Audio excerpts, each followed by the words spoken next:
수요일 저녁에 하나님께서 우리에게 주신 말씀은 역대하 29장 1절로 36절 말씀을 같이 읽었습니다. 이제 남왕국 15대 왕 히스기야가 이제 왕으로 집권하면서 히스기야가 집권하면서 그야말로 초대교회의 그 사도행전에 나타난 그 부흥의 역사가 이제 일어나는 것을 우리가 말씀 속에 보거든요. 본문 성경 마지막 절인 31절을 제가 읽겠습니다. 이 일이 갑자기 되었으나 하나님께서 백성을 위하여 예비하셨으므로 히스기야가 백성과 더불어 기뻐하였더라라고 그랬습니다. 여러분, 그 하나님의 응답은요, 응답이나 그 축복하시면 이렇게 갑자기 일어나는 경우가 많다는 거. 자, 그런데 여기에서 우리가 역대하 28장을 보았고 또 오늘 29장을 봤습니다만은 하나의 극적인 사건이라면은 그의 아버지 히스기야 왕의 아버지가 누굽니까? 이스라엘 남왕국 역사에서 둘째가라면 서러워할 정도의 악한 왕이었던 아하스란 말이에요. 그러니까 이 사람은 아람나라 다메섹에 가서 아람나라 우상 신전과 제사드리는 모든 그런 것을 예식을 그려가지고 돌아와서 예루살렘 그 성 중앙에다가 이 몰렉 신당을 건물을 짓고 남왕국 백성들로 하여금 거기 와서 경배하고 제사를 드리도록 했을 뿐만 아니라 심지어는 하나님의 성전 안에 있는 기물들을 끄집어내다가 전부 다 부숴버린다든지 또 성전문을 제사장들이 출입할 수 없도록 완전히 철장을 해버렸던 그야말로 뭐라고 할까요? 악한 사람 중에 악인이었었죠. 자, 그러면 여기서 그처럼 하나님 앞에서나 사람 앞에서 악한 짓을 도맡아 했던 그처럼 그 악한 왕 아버지에게서 어떻게 그런 선한 히스기야 왕 같은 사람이 태어났고 또 아들인데도 그런 악한 아버지를 닮지 않았을까? 여기서 퀘스천을 붙이거든요. 그런데 그 이유는 우리가 알 수가 없죠. 자, 그런 아버지가 아들 히스기야를 어쨌을까요? 믿음으로 여호와를 경외하라 그러면서 여러분 양육을 했을까요? 아마 그건 1%도 없었을 것 같아요. 자, 그런 점에서 생각해 볼 수 있는 것은 꼭 좋은 아버지라고 해서 좋은 아들들, 좋은 자식들이 태어나지를 않는다는 것이고 반면에 아주 흉악하고 나쁜 아버지 부모였지만은 나쁜 아들이 나온다는 것도 장담할 수가 없다는 이제 그렇게 우리가 생각하죠. 그래서 우리들이 그 자녀였을 때, 부모의 자녀였을 때 전혀 그 이해가 가지 않고 잘 모르지만은 그런데 그런 사람들이 이제 성년이 돼서 부모가 되고 아빠가 되고 엄마가 되고 보면은 그때 또 어떻습니까? 자, 내 몸에서 태어난 자녀는 잘났든 못나다 영원한 이 부모의 그 기도 제목이 되어질 수밖에 없다는 점인데 그래서 전도서 기자는 전도서 3장 11절에서 이런 말씀을 했습니다. 무슨 말이냐면은 하나님이 하시는 일이 시종을 사람으로 측량할 수 없게 했다. 그러니까 피조물인 인간이 하나님의 하실 일을 측량할 수 있다면은 이건 말도 아닌 거죠.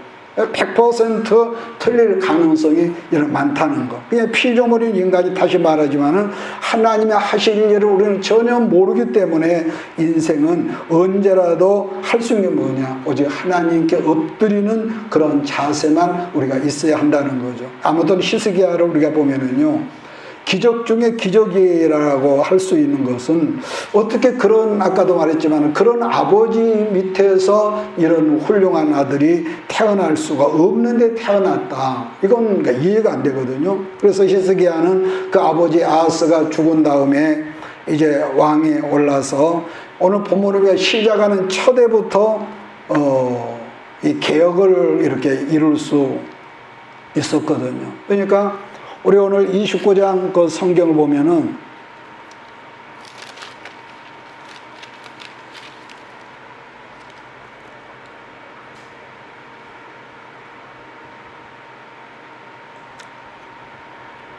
그러니까 첫해부터 이렇게 이 여호와의 전을 성결하게 하고 더러운 것을 성소에서 없애고 이렇게 그 하는 걸 보거든요. 그러다 또 19절인가 보면은 또 아하스 왕에 있어 범죄할 때 모든 이 그릇들도 우리가 정돈하고 성결하게 하여 여호와의 제단 앞에 또 제사장들이 한 말이에요. 그러니까 당신 아버지가 성전을 더럽게 했는데 우리가 그것을 말끔히 청소했다 하는 그런 그 기사를 보거든요. 그러니까 히스기야는 그 아버지 아하스가 죽은 다음 왕이 되는 시작하는 첫해부터 이처럼 아버지가 상상하지 못하던 개혁적인 일을 이렇게 시작하더라는 것. 자, 그런 점에서 말한다면은 지금 당장 당면한 이 어떤 추세를 보면서 사람들은 이러쿵저러쿵 말을 하고 그러지만은, 그런데요, 이게 있습니다. 우리가 성경에서 보는 거지만은 그 혼돈된 그런 그 가운데서 어느 순간에 하나님께서 개입하시면은요, 상상하지 못할 일들이 지금도 얼마든지 벌어질 수 있다는 것을 우리는 성경에서 발견하는 거죠. 자, 그런데 본문 성경 1절에서 얻을 수 있는 힌트라고 한다면은 이게 있거든요. 그의 어머니 이름은 아비야요 스가랴의 딸이었다는 것 뿐입니다. 그러니까 히스기야가 늘 말해서 역대 상하에서는 유달리 다른 성경에 없는 어머니에 대한 그런 기록이 많은데, 그 어머니가 어떤 사람이었다는 거죠. 그래서 이스라엘이 이걸 예를 들어봅시다. 과거에 애굽에 있을 때 학대와 그 시련으로 말미암아 금방 숨 넘어갈 그런 이 상황이고 환란 가운데 있을 때 마치 하늘에서 뚝 떨어지는 것처럼 마치 혜성처럼 나타나는 사람이 모세란 말이에요. 근데 지금 그와 같은 역사가 히스기야로 이렇게 연관을 우리가 시켜볼 수 있는 거죠. 25살의 왕이 되어 29년 동안 남한국 유다를 다스렸다고 그랬습니다. 그러니까 지난 시간 제가 언급했지만은 여러분 기억할 줄 모르겠는데 남한국에 3대 선한 왕이 있다고 그랬습니다. 세 사람의 왕. 이것은 하나님의 선한 왕이었다가 아니라 언제부터인지 모르지만은 성경학자들 그렇게 이제 이름을 지은 거예요. 혹은 이스라엘 랍비들이 모르지만은. 그래서 선한 3대 왕이라면 첫째가 누구냐면은 7대 왕이었던 여호사밧, 그리고 15대 히스기야 왕이고, 그 다음에 히스기야 왕의 증손자였던 18대의 요시야 왕이 이 선한 왕이다 이 말을 하고, 다르게 말하면 남한국의 3대 성군이라고 이렇게 말하죠. 성군.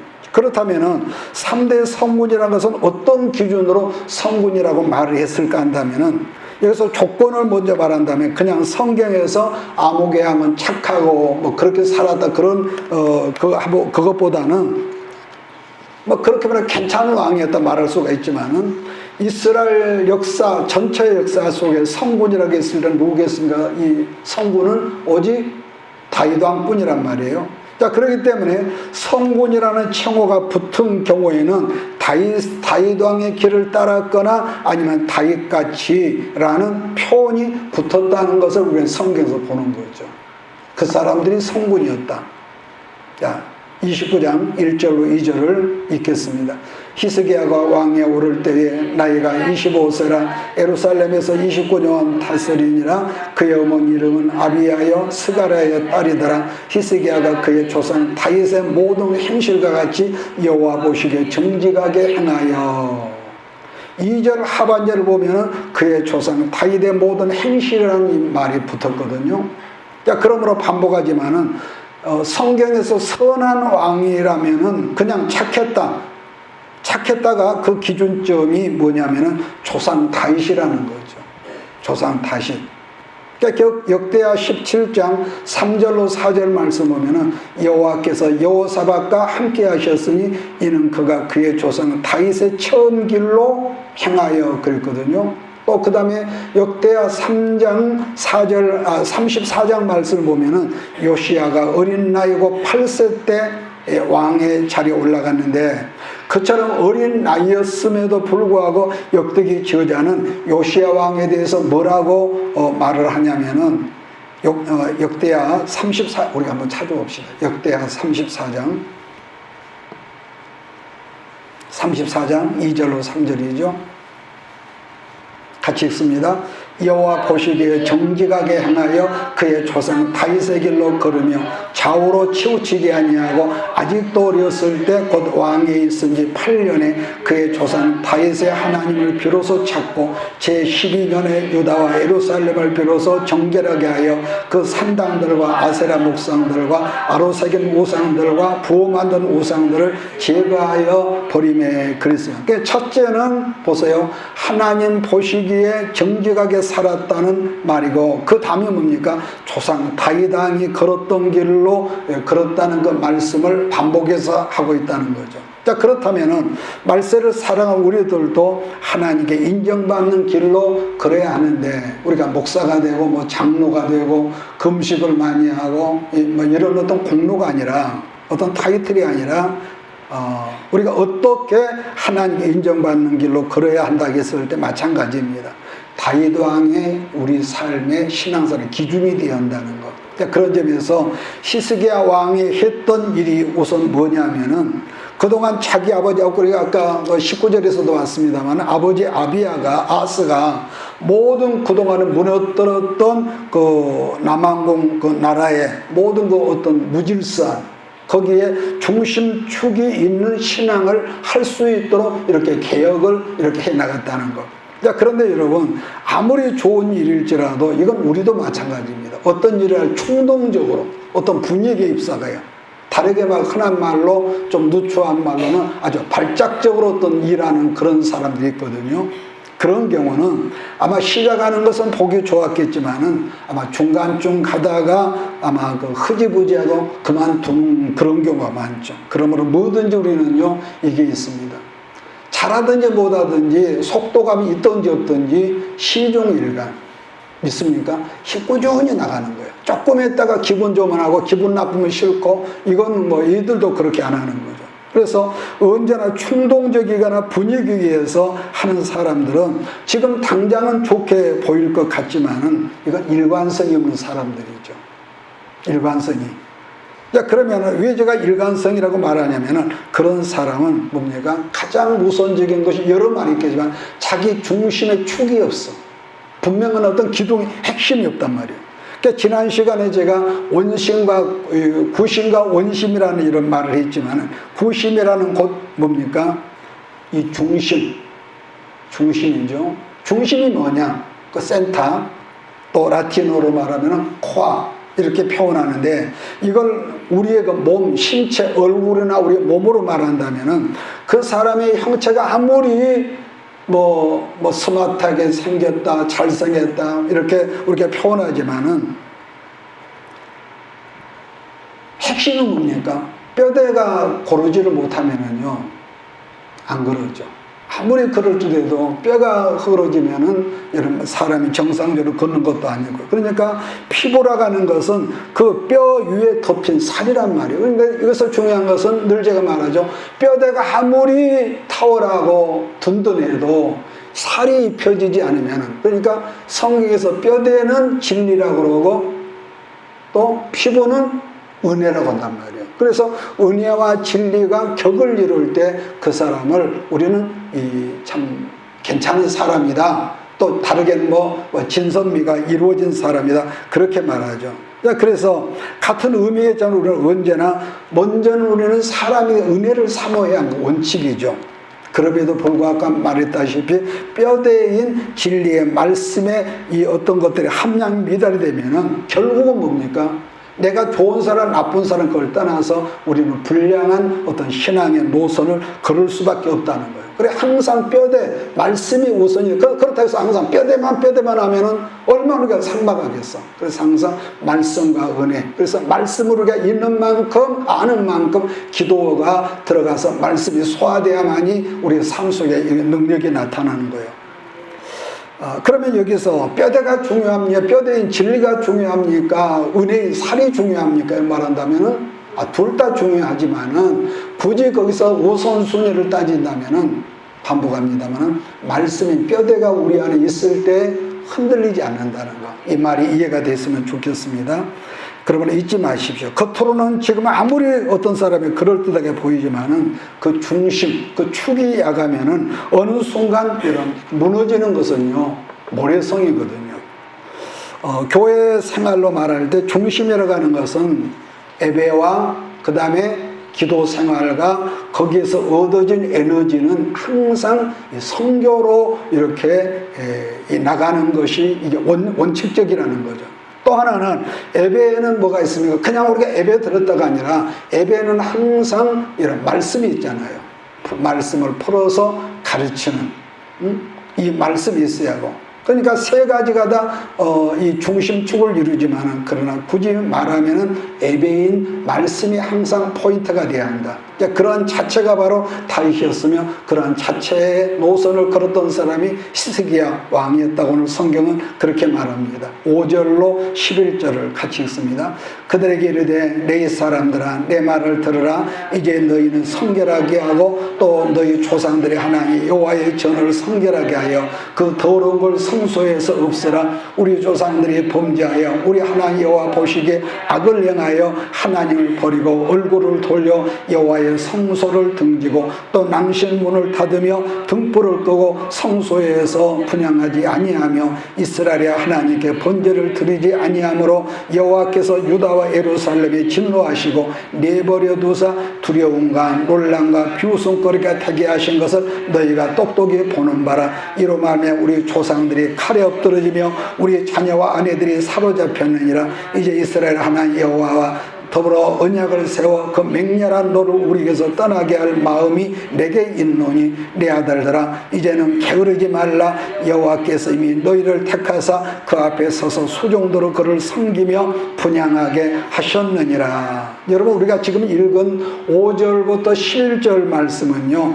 히스기야 왕의 유명한 연설문이다 이렇게 일컫는 본문이기도 합니다. 그러니까 본문 내용을 요약을 하면 뭡니까? 더러운 걸 없애자.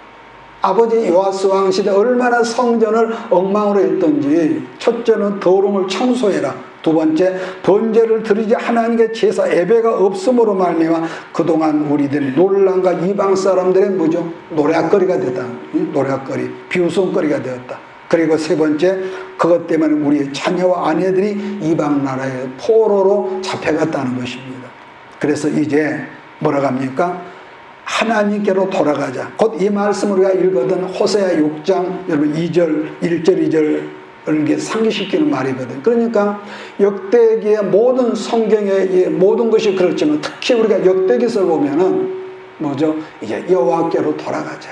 여호와께로 돌아가자. 그러니까 어느 시대에 어떤 왕이 치를 했더니 하나님과 멀어지면은 왕이나 백성들의 모든 삶이 엉망이 되어버렸고, 그랬다가도 회개하고 다시 하나님께 엎드리면은 다시 하나님의 치료하는 역사가 있었다는 건데, 제가 호세아 6장 1절 2절을 읽겠습니다. 오라 우리가 여호와께로 돌아가자. 여호와께서 우리를 찢으셨으나 도로 낫게 하실 것이요 우리를 치셨으나 싸매어 주실 것임이라. 여호와께서 이틀 후에 우리를 살리시며 셋째 날에 우리를 일으키시니 우리가 그의 앞에서 살리라. 그러니까 하나님은 우리처럼 인격자시기 때문에 멀어지면 그러니까 우리가 돌아서면은 하나님도 아까 방치했다는 말이 있는데요, 내버려도 방치하셔. 몇 번 고민하다가 내비두는 거죠. 그래서 그동안에 우리들이 하나님께 매맞을 짓을 했으므로 내가 우리의 모든 영육간의 삶 속에 있었지만은, 그러나 오늘 저 히스기야 뭐랍니까? 우리가 여호와께로 돌아가자. 그가 우리를 찢으셨으나 도로 낫게 하실 것이요. 맞습니까? 그러니까 하나님과 멀어지면 찢어지는 역사, 어떤 모로든지. 그러나 매를 맞았을지라도 다시 돌아와서 엎드리면은, 지난 시간에 그랬잖아요. 아버지가 매를 때렸으면 엄마가 보고 있다가 그 맞은 부위를 만지면서, 엄마가 흐느끼면서, 네가 그렇게 아빠한테 매를 맞아 엄마가 얼마나 아픈 줄 아느냐. 그러면 흐느끼면서 다시는 그러지 말라. 엄마가 안아주는 그런 역사를 우리가 보는 거예요. 성령의 역사. 자, 그런데 우리들이 모르는 악이 약간 있다고 그랬습니다. 내가 하지만은 나도 모르나. 그것이 뭐냐면 게으름이라고 그랬거든요. 게으름. 다시 말하면은 이걸 간략하게 요약한다면은, 우리가 어떤 삶 속에 있든지 기도할 시간에 또 마땅히 말씀을 묵상할 시간에 너희들이 게을러서 안 했잖아. 그러니까 저 밖에 있는 사람이 예수를 안 믿는 것 자체가 여러분 죄지만은 그리스도 안에 들어와서는 게으른 것 자체도 죄라는 거예요. 제 말 이해하십니까?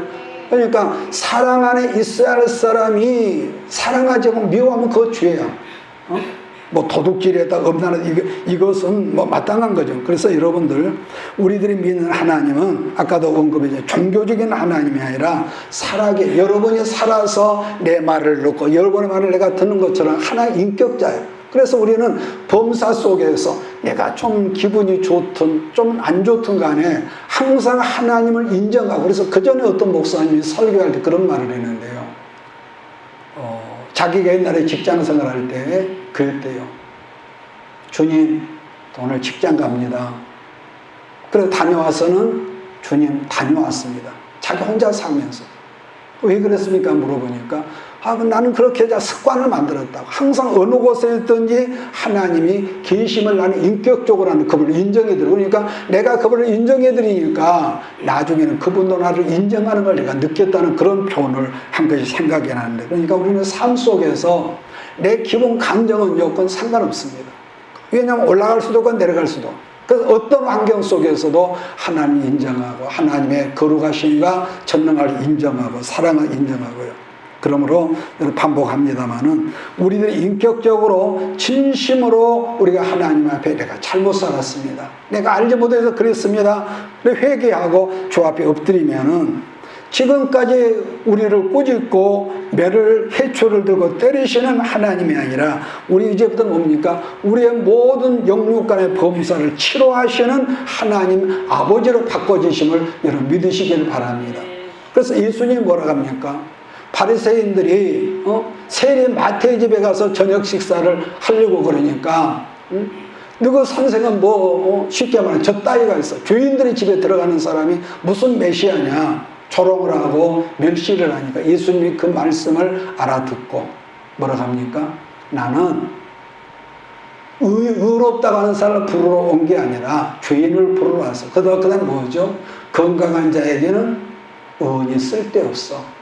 병든 자에게 의인이 필요한 거 아니냐? 그러면서 바리새인들을 부끄럽게 만드시는 거 우리가 볼 때요. 그래서 나 스스로가 하나님 앞에 건강하다면은 예수 안 믿어도 얼마든지 갈 수 있는 그런 뭐가 있는 거죠. 그러나 우리는 여러분과 나도 죄인 중에 한 사람인데 용서받은 죄인이요, 용서를 받은 의인이기 때문에 항상 그분을 인정하고 믿고 우리가 항상 동행하면은 그분도 우리의 삶 속에 동행하는 역사가 있음을 믿습니다. 그러므로 여러분 어느 시대였든지요, 당신의 백성들이 그 중심에 바로 서면은 치료하시는 것은요, 순간적으로 역사가 일어나요. 순간적으로. 사도행전을 예를 들어서 우리가 생각하면은 하루에 3,000명, 5,000명이 막 교회로 몰려드는 장면이 여러분 있거든요. 여러분 그래요. 말세인 지금도 여러분 보면은요, 교회들이 안 된다고. 서울 같은 데는 보니까 이 교회가 운영이 안 돼요. 부목사들이 있을 때가도 다 나온대. 왜냐하면 월급을 제대로 교회에서 못 주니까. 어떤 큰 대형 교회는 안 되니까 어디 부동산을 팔아가지고 그걸로 퇴직금을 지원해요. 그럴 정도로 교회가요, 어려워. 교회가 어려워. 그러다 보니까 이제는 어떻게 합니까? 이 정치 방역을 한다고 정부가 대놓으니까 막 교회에서 막 일어나잖아요. 그래서 지금도 교회들이 안 된다, 문 닫는다, 경매당한다, 야단하지만은요, 그럼에도 불구하고 그 중에는요, 잘 돼 나가는 또 교회가 있더라고요. 그래서 그 이유가 뭐냐?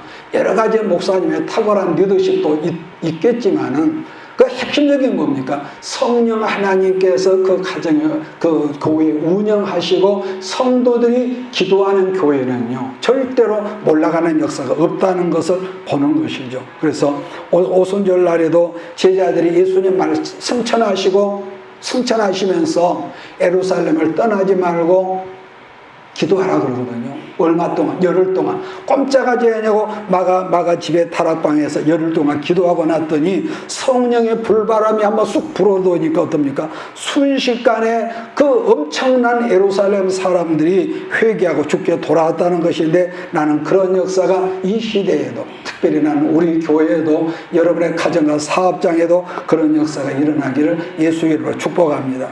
그러니까 지금 21세기에 들어와, 자, 이것을 이렇게 한번 열어봅시다. 21세기에 들어와서 한국 문화가 지금요, 어떻게 하냐면 전염병처럼, 마치 어떤 나쁘게 말해 연병처럼, 코로나처럼 지금요, 온 세계를 무섭게 번지고 있다 그러거든요. 그러니까 전 세계 모든 나라겠지만은 아시아권에서 이 코리아의 문화를 제일 많이 받고 좋아하는 나라가 여러분 필리핀이라고 합니다. 필리핀이라고 그래요.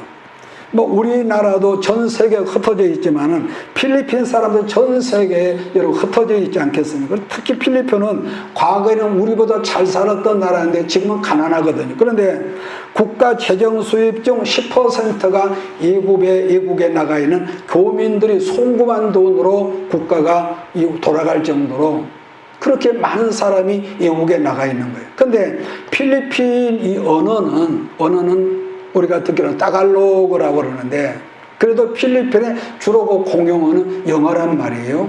그들의 케이팝을 영어로 아주 굉장히 잘하고, 그 필리핀 가수도 우리나라에서 지금 하고 그러는데, 그 영어로 그 케이팝을 열창을 하니까 영어권 있는 사람이 막 따라서 막 배우고, 그러다 보니까 필리핀 사람들 때문에 한국 이 가요나 여러 가지 문화가 퍼지는 속도가 실제로 어마어마하다고 어떤 그 분이 그런 말을 했습니다. 그래서 그분이 어떤 말을 했냐면, 여러분 혹시 지나가다 필리핀 사람 만나면은 밥 한 끼라도 사주라고.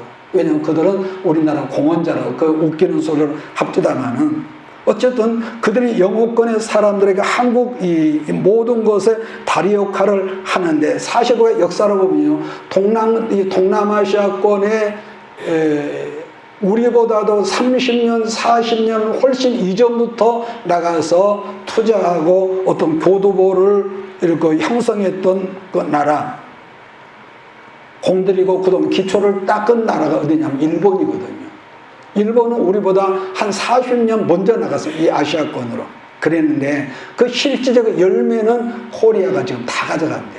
코리아가. 그래서 그걸 보면은 한 나라나 교회나 개인의 어떤 그 운, 세상 말로 운의 역사, 교회에서 그런 하나님 주신 복의 역사. 그러니까 지금 두 번째로 베트남 같은 경우도 우리 삼성이라는 그 기업이, 반도체 기업이 그 나라의 재정, 그냥 GDP라고 그러죠. 25%를 차지한대요. 전 국가의 재정이. 그러니까 25%라면은 우리 삼성 기업 하나가 베트남 재정의 4분의 1을 차지한대. 그러면 삼성만 들어갔겠습니까? 삼성에도 많은 이 중소기업까지 들어가 있으니까 한국 사람이 아니면은 베트남 이 국가가 운영하기 어렵다는 거예요. 이건 어떤 만들어놓은 실제로 그렇거든요. 또 인도네시아 같은 경우도 거기는 그 나라가 굉장히 그 인구마다 2억 8천 3억이 가까이 된 나라란 말이에요. 근데 수도가 포화 상태라서 점점 바다로 가라앉는데, 그 수도가 자카르타가. 그래서 급기야는 보르네오 섬으로 수도를 옮긴다고 하는데, 거기 수도를 옮기는 작업도 우리나라 그 건설 기업들이 대거 참여해서 이렇게 국익을 선양한다는 것을 제가 그 동아일보에서 본 적이 있는데요. 그런 걸 보면은 우리가 보세요. 한 나라든지 또 교회 공동체든지 한 가정이든지 한 개인의 사업장이라도요, 그동안 우리가 뭐든지 기도할 때는 잠잠하죠. 변함이 없는 것 같잖아요. 옛날에 김연아 선수가 쓴 어떤 그 자서전식으로 쓴 그 수기를 제가 한번 오래전에 본 적이 있는데, 그 아가씨가 무슨 말이냐면, 물은 99도가 되면 잠잠하는데 1도 사이에 끌어올린다. 1도 사이. 그러니까 하나님의 역사도 그런 것 같아요.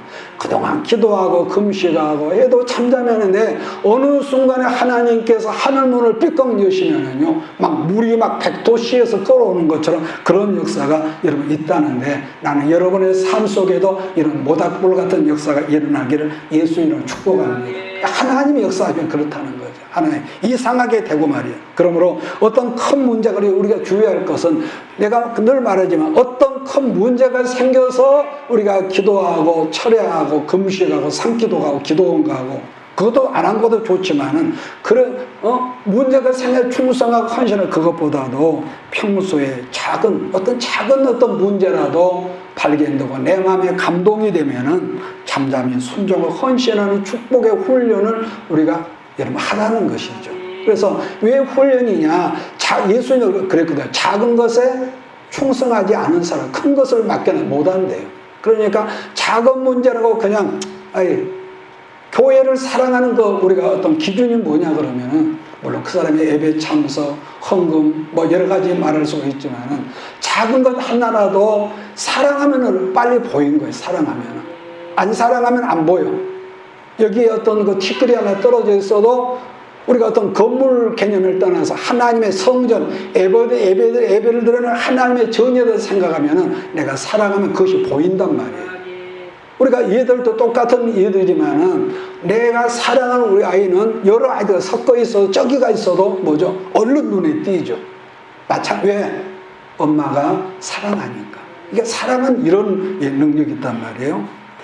그래서 본문 성경의 히스기야 왕 때도 오늘 보니까 16일 만에 순식간에 놀라운 일들이 일어났다고 말씀하는데요. 그래서 하나님 앞에서 히스기야가 말씀을 선포가 난 다음에 16일 후에 어마어마한 축복일들이 나타났다고 그랬는데, 자 15절부터 19절을 같이 봅니다. 그들이 그들의 형제들을 모아 성결하게 하고 들어가서 왕이 여호와의 말씀대로 명령한 것을 따라 여호와의 전을 깨끗하게 할세 제사장들로 여호와의 전 안에 들어가서 깨끗하게 하여 여호와의 전에 있는 모든 더러운 것을 끌어내어 여호와의 전 뜰의 이름에 네 사람들이 받아 바깥 기드론 시내로 가져갔더라. 첫째 달 초하루에 성결하게 하기를 시작하여 그 달 초팔일에 여호와의 낭실에 이르고 또 8일 동안 여호와의 전을 성결하게 하여 첫째 달 16일에 이르러 마치고 안으로 들어가서 히스기야 왕을 보고 이르되 우리가 여호와의 온전과 번제단과 그 모든 그릇들과 떡을 진설하는 상과 그 모든 그릇들을 깨끗하게 하였고 또 아하스 왕이 왕에 있어 범죄할 때 버린 모든 그릇들도 우리가 정돈하고 성결하게 하여 여호와 제단 앞에 두었나이다 하니라. 아멘. 여러분도 마음에 어떤 깨달음이 있었고 말씀을 듣고 기도하는 가운데 어떤 작은 감동이 있었다 하면은요, 어떤 것은 미루지 말고 내가 나보고 기도하러 성령께서 하시네. 어떤 이 잔잔한 어떤 감동이 있으면은 그 자리에서 하다못해 5분이든 10분이든 1분이든 미루지 말고 순종함으로 실천에 옮기기를 바라는 것은, 여러분 아무리 좋은 것도요, 미루기 시작하면 나중에 흐지부지하고요. 그러게 어떤 성령의 역사를 감지를 못합니다. 그래서 처음부터 크게 뭉텅거리로 쉽게 그렇게 성령의 역사 임한 것이 아니라 아주 세미한 어떤 음성을 느낌으로 오기 때문에 성령께서 나를 터치하시네. 순종에 보르다면 점점 예민해져 가지고 나중에는 어떤 음성도 우리가 들을 수가 있고 그런 역사가 있거든요. 그래서 이스라엘의 모든 기준은 하나님 말씀이죠. 그러죠. 이스라엘의 모든 기준은 하나님 말씀이지만은, 그러니까 수평적인 관점에서 모든 기준은 아까 말씀대로 다윗 왕의 어떤 행실이라고 그랬습니다. 말씀이 기준이 되는 교회, 그리고 여러분의 가정과 사업장이 말씀의 기준이 되는 그런 역사가 있기를 주의 이름으로 축복합니다. 그리고 사실 이게 우리 삶 가운데 이것이 회복이 돼야 하거든요. 근데 우리는 그렇게 살지를 못하고 보니까 어떻게 흐지부지 돼버린 거예요, 본의 아니게. 자, 두 번째 단계는 히스기야 왕이 남왕국의 모든 중심축을 말씀으로 지금 세웠단 말이에요. 그런 다음에 자기가 예배자가 되니까 이게 있거든요. 그 사람이 아무리 겉모양이 좋아도 내용물이 빈약하면 아무것도 아니거든요. 내용물이. 여러분, 신앙생활의 내용이라는 것은, 이건 간단히 말하면 여러분 한 사람이 하나님께 예배자로 서는 겁니다. 이게 신앙의 내용물입니다. 그게 다윗이었고 그것이 히스기야의 삶이었다는 것. 그래서 여러분은 생소할지 모르지만은요, 이건 제가 직접 찾아본 것도 아니고 어떤 분이 그런 말을 하는데, 히브리어에서는 아침에 일찍 일어난 사람이라는 뜻은 뭐냐면은 남의 짐을 지고 먼 길을 떠나는 사람이라는 뜻이라고 그분이 그렇게 말을 했더라고요. 그러니까 보편적으로 새벽 기도하는 사람이 아침에 일찍 일어나고 그의 모든 가정에서 특별한 일을 빼고 맨 먼저 잠에서 깨는 사람은 그 가정이 누구겠습니까? 당연히 엄마란 말이에요. 그러죠? 당연히 가정에서 특별한 일이 있는 외에 맨 먼저 일어나는 사람은 엄마야.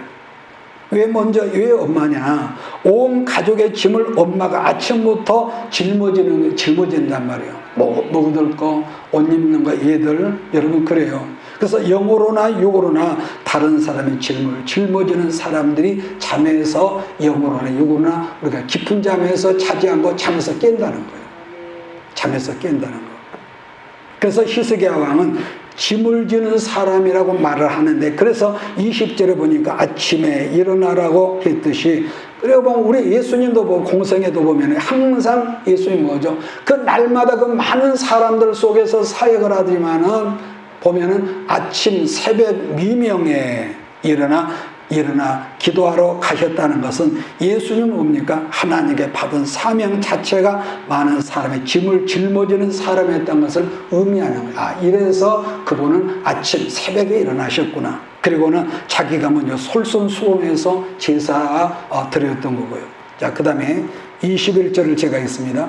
수송아지 7마리와 순양 7마리와 어린 양 7마리와 순염소 7마리를 끌어다가 나라와 성소와 유다를 위하여 속죄제물로 삼고 아론의 자손 제사장들을 명령하여 여호와의 제단에 드리게 하니. 여러분, 저는 개인적으로 그전에요, 성경을 읽다가 좀 불만스러운 것이 있었어. 그게 뭐냐면은, 왜 우리 하나님은 짐승을 잡아도 암놈은 잡으라는 말이었고 왜 손놈만 잡으라고 그랬지? 이게 좀 불만이었어. 그러나 나중에 보니까 동물에서 손놈이란 뭡니까? 우리 가정에서도 남자가 죽어야 한다. 하나님 앞에서. 확 죽어보란 말이 아니라 우리 내적인 이 자가 남자가 죽어야 한다. 남자가 죽으라는 거. 그러므로 모든 줌 있는 남자들은 여자보다 더 일찍이 일어나 죽을 때에 그 가정이 살아나고 번성하고 여러분 거룩한 역사가 일어난다는 것을 우리가 여기서 생각할 수가 있죠. 자, 그리고 왜 손놈만을 7마리씩 잡으라고 했을까? 7은 우리가 배운 대로 그게 뭐라고 했습니까? 완전수란 말이에요. 완전수. 곧 안전한 헌신의 제사를 드리라는 건데, 지금까지 내용들을 말씀했는데, 지금도 교회 건물은 멋지게 지어놓고 예배가 그렇게 흐지부지한 교회들인데 참 안타까운 일이라고 봅니다. 어떤 교회들은 코로나가 있고 정부 방역에 협조해가지고 문을 닫고 그런 교회가 있는데, 그런데도 거기서 욕을 먹다가 예배를 드리는 그런 교회들이 있거든요. 그런데 유럽의 많은 큰 교회들을 그 사진으로 보면은요, 얼마나 멋지고 여러분 훌륭한 여러분 건물 아닙니까? 그런데 지금은 그런 큰 건물이 예배를 드리는 교회당으로 있는 것이 아니라 관광지로서 교회 건물로 존재한대요. 가방 노인 몇 사람이 앉아서 기도하고 있고요. 그래서 언젠가는 나도 교회를 하나님은 짓고 싶습니다. 이제 그런 기도를 합니다만은, 우리가 교회를 건축한 것도 중요한 일이겠지만 그보다는 살아있는 예배로 교회 안에서는 여러분 말씀이 살아서 역사하고, 그 다음에 말씀을 먹고 마시는 성도들이 말씀을 붙잡고 기도가 있고 찬송이 이르는 그런 교회가 마지막 때도 살아있는 교회라고 저는 믿습니다. 그래서 거기서 결집되는 힘이 우리가 선교로 나가야 하고요. 자, 22절, 24절을 읽으면서 오늘 말씀을 정리해 나가겠습니다. 이에 소소를 잡음에 제사장들이 그 피를 받아 제단에 뿌리고 또 순양들을 잡음에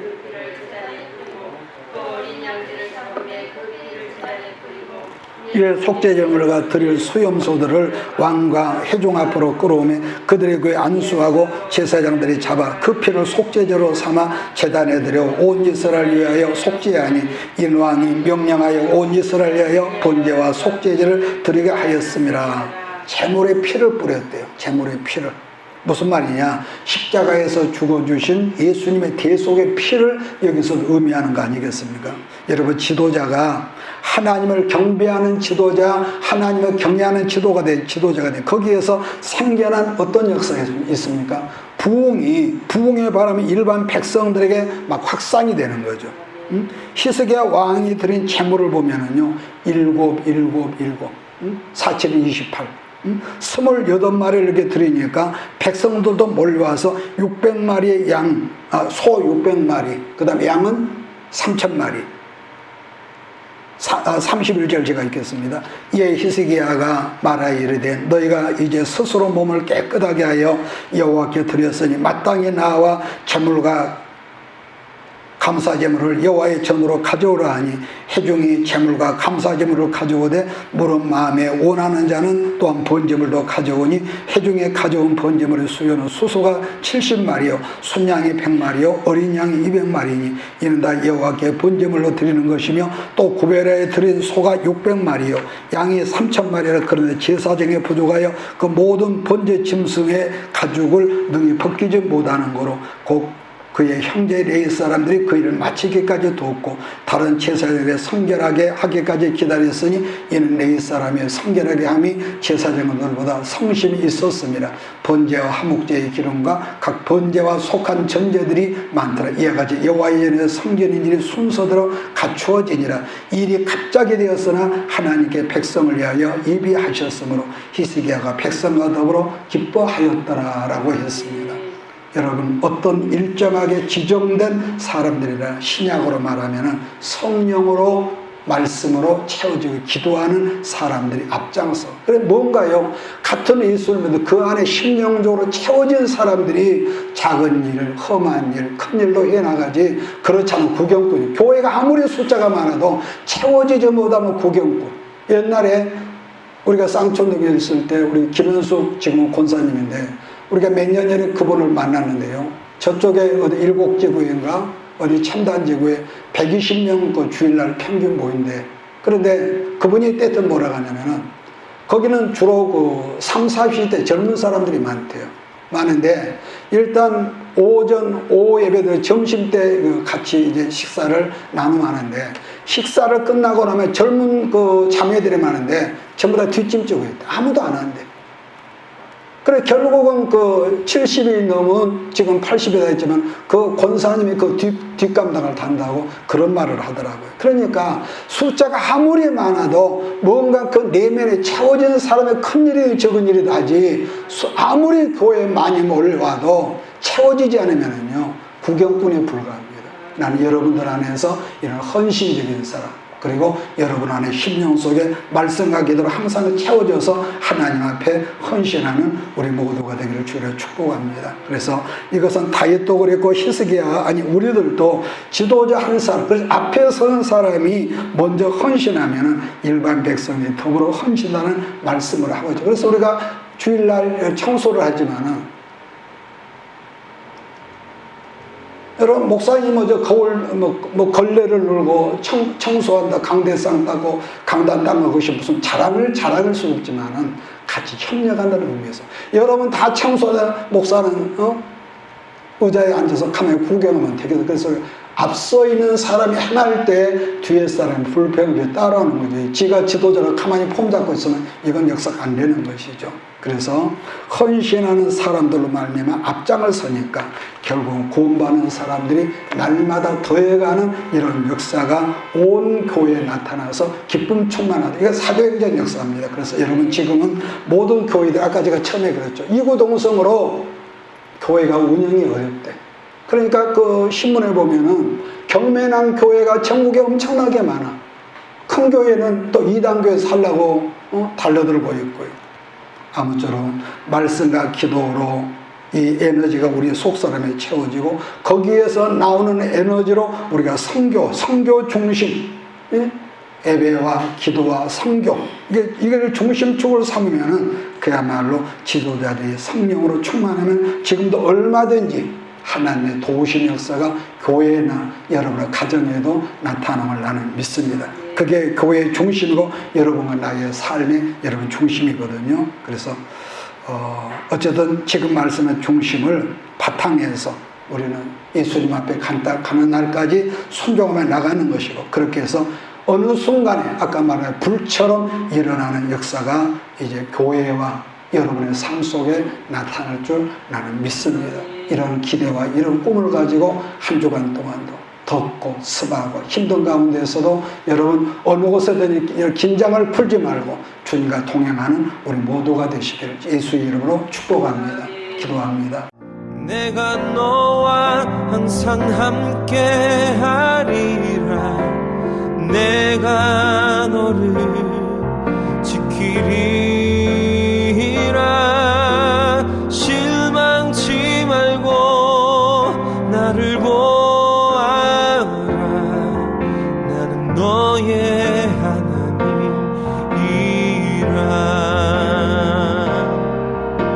실망치 말고 나를 보아라.